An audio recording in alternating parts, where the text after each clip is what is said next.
So, to reach a state where you're actually powering your environment with your own energy, like you said before, that one person can power an entire city with electricity. An entire city. In order to reach that level, you have to disconnect from egregores completely and stop identifying with anything. Instead, you simply use what you're able to do, whether it's painting, singing, or building technical things. The point is, look at the situation. We have incredible memory. We remember everything. How can you tell? When someone's under hypnosis, they can recall what happened 30 years ago, standing on a busy street, describing what cars were driving by, who was inside them, the license plates, no problem at all.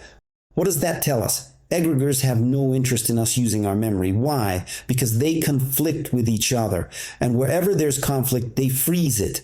That's why most of us don't have great memory. If someone does have a great memory, it usually means either there's a lot of love, which is rare, or that they're deeply tuned into technical processes, meaning they're emotionally disconnected. They act as pure conductors of dead energy. That's why most people who are born with perfect memory are emotionally numb.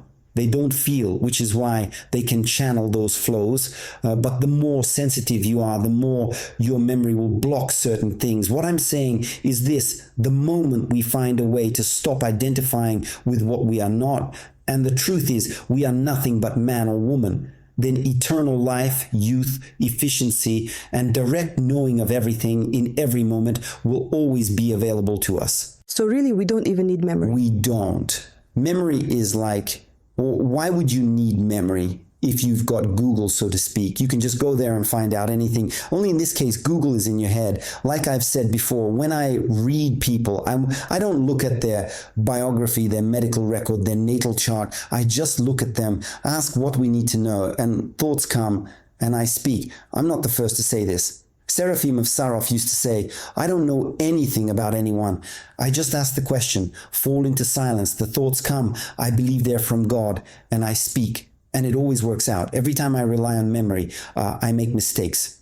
Now, he considered himself a Christian, and he carried a lot of that framework. But due to a certain level of asceticism, limiting interaction, he had a channel of informational connection, but only through Christianity, and that limited what he could see, give, or heal. And the moment people left Christianity, they would get sick again, even if Seraphim had healed them, because the egregor put a block on them. It was a kind of deal. You get energy through healing. In exchange, you go into the egregor of Christianity. Okay. Let's say a person has already freed themselves from egregorial dependencies. They're already in that state where things are evolving naturally.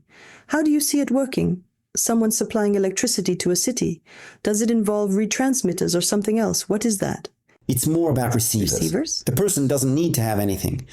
When we mentally visualize the color blue, we connect with those receivers, energy receivers, and they begin producing a large amount of electricity. So it's controlled from here? Exactly. From consciousness? It's purely mental. Purely mental. You just walk around in that background of blue light because you've made a decision that you're feeding the energy grid of that city, so to speak. You don't need to consciously think about it all the time. Like I said, we become multifunctional.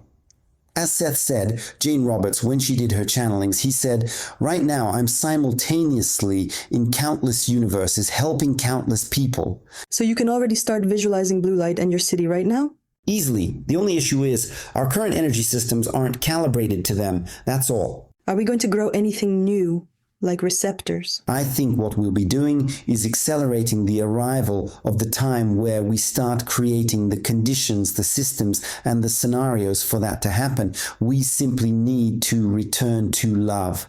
And all that means is detach from egregores and start acting from sensitivity while staying men and women and acknowledging that we made a pact with the planet Earth, that she's evolving, and we're doing it with her ecologically. Once we do that, the creation of any material object or the transmission of thought or the formation of any event will happen instantly. The only thing left is to step into ecological alignment, and that's easy too. As soon as a couple, a man and a woman, reach a state of pure perception without egregores, they stop projecting emotions onto each other. They merge energetically, and from that moment on, whether they're thinking about others or meeting them in person, they start shifting those people's energy, and that's when change starts happening fast. When we talked about this, about how even one fully united couple could change everything, you said it doesn't really depend on us. It depends on whether the egregores agree among themselves, whether the civilizations agree among themselves. Is there some kind of agenda on that? There is an agenda. But the funny thing is, no one knows when it will happen. Because right now, the old energies are doing everything they can to squeeze every last drop of life energy out of us. They're not interested in us dying. They're not interested in us at all. They're only interested in the energy we emit. And because they don't care about us, we hold no value for them. Even the most loyal, let's say figuratively speaking, servant of the elite families, the ones who treat us like disposable material, even he is disposable to them. Even if he's at the top, he'll still be used up and discarded. They'll extract as much life force from him as possible and then destroy him. That's why everyone has to shift into love, not into more tech. Elon Musk too needs to stop and ask himself, what is he actually doing and where is he really going? If there's even anything left of Elon Musk, because honestly, I think it's just an egregor now pumping through him. He's no longer who he was. He's just a shell. So no matter how much we move toward love, it turns out, unless the order comes from above, we're just running in circles like a hamster. I'd say yes, but running in circles with intention, attention, and awareness creates conditions for them up there to agree to meet us halfway and allow that shift to happen. Their decision is like that of a general who sees the entire battlefield. It's like an engineer who sees when the car is ready to leave the factory, when all the parts are installed, checked, and the system's fully functional. So it's not about whether they decide, but about when they see that everything is ready. And right now, everything's being prepared rapidly so that at least one couple can become that. As soon as a man and a woman start feeling like a man and a woman and unite in a divine state, because divinity always resides in the heart center, in the union between the masculine and feminine, then everything will start happening at lightning speed. And from there, we'll see how we shift into a different dimension. And most people won't even notice. And it'll feel natural. Like when you get an injection, it stings for a second, then bam, it's over. And after a while, you realize the fever's gone, the inflammation is gone, and you feel fine. We were watching something on this topic. Maybe it's relevant here, the fourth Matrix movie. It talks about a binary world. We call it duality, but they use the term binary. And how the Matrix intentionally separated Neo and Trinity from each other. Yeah, to make them long for each other, to try to reconnect. That tension creates energy. And what do? They lie systematically against the very nature of what's really happening. Here's a question. The Wachowski directors, why did they make The Matrix? Let's talk about that.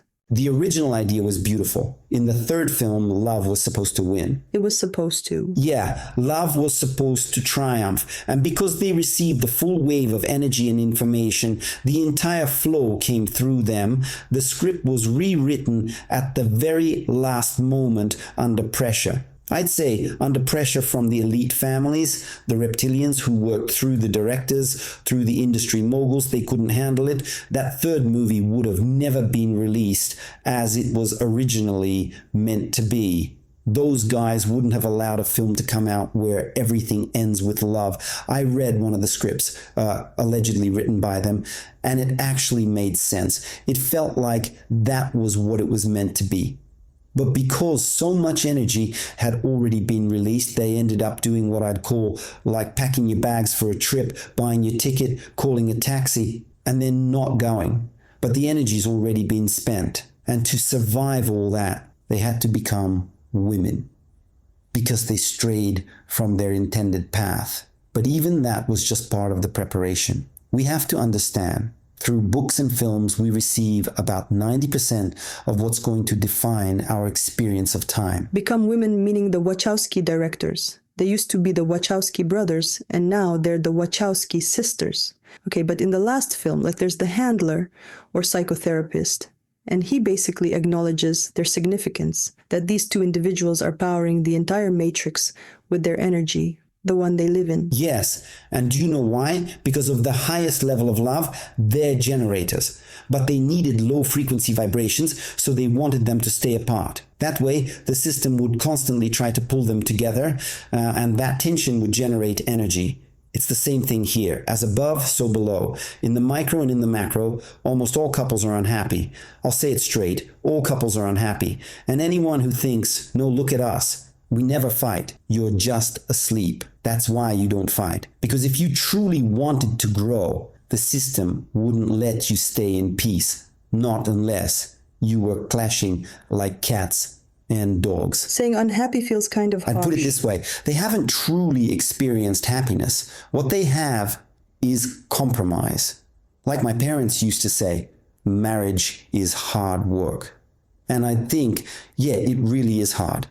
And the reason is simple. You're not with your person, not in your own frequency, not in your realization, not in harmony with one another, but in conflict. And it's those conflicts that generate the energy the system feeds on.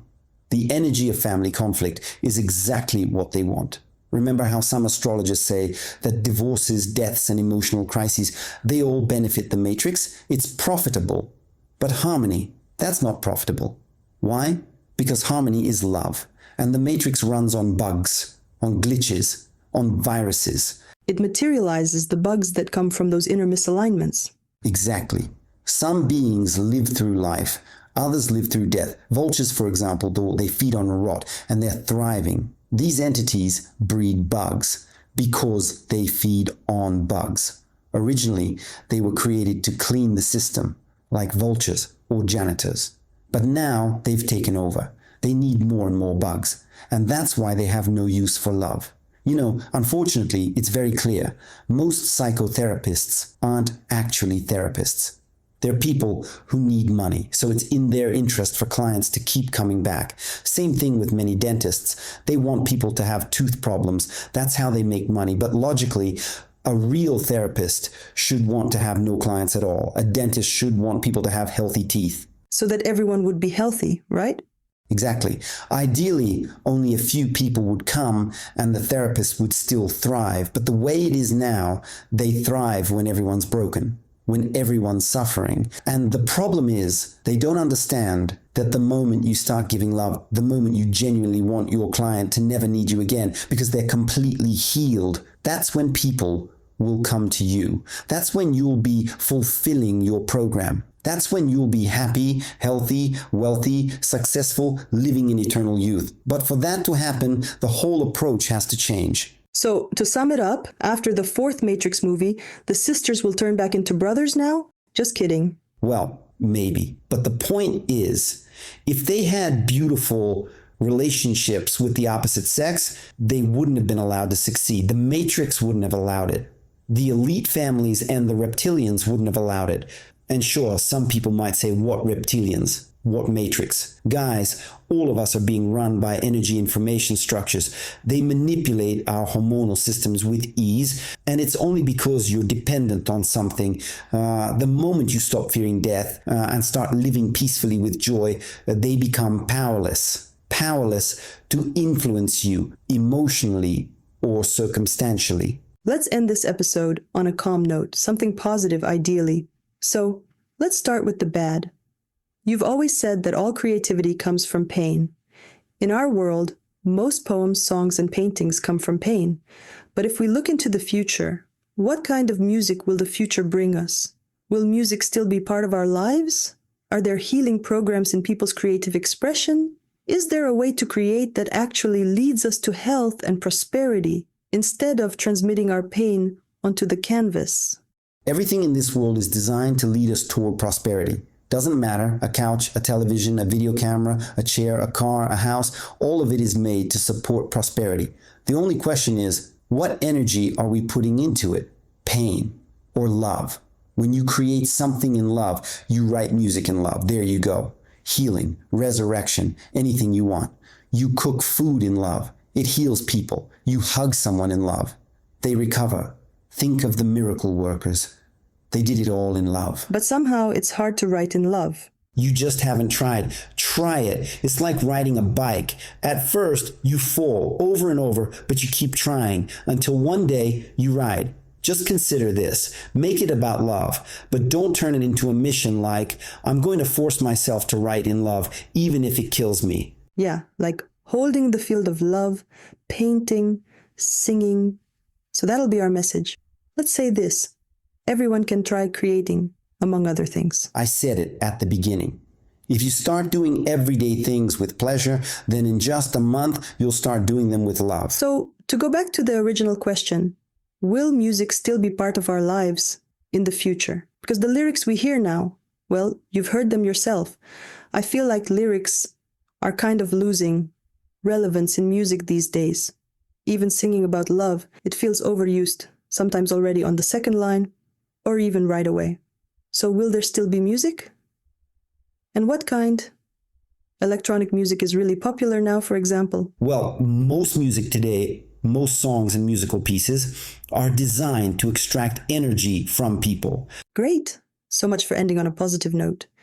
What we need to understand is this. As soon as word combinations start activating certain images and brain centers, and they do it in a way that harmonizes those centers, that's when things will shift. For example, Robert Monroe built a device that, through certain music, creates, will you tell it? It really works, doesn't it? What I wanted to say is that Robert Monroe developed a lot of meditations like that. They use different tones to harmonize the left and right hemispheres of the brain, and you enter a particular state.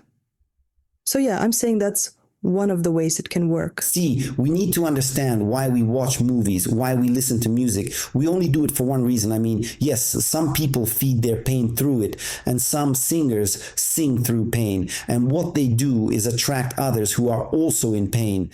Or maybe they give people a way to release those emotions. People who feel the same, I think it's a resonance. There's a moment when something is released and you immediately invite love in to take its place, like repentance, and then you ask yourself, what do I want to feel instead? But when it's just low frequency and it doesn't go any further, it's like dead water and living water. If it's only dead water, everything dies. Well, that kind of creativity, it might stir the soul, it might bring you to tears, but it's still dead. What's crucial is that it be followed by something else entirely, a completely new state. So, music in the future, what will it be like?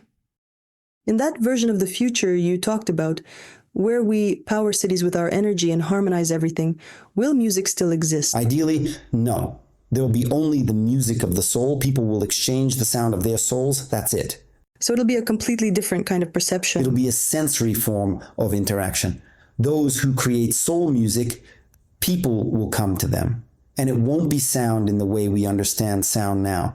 But again, we're talking about a version of the future where we've gone through all the stages and arrived at the music of the soul. That's it from me. Thank you. Thank you too. See you next time.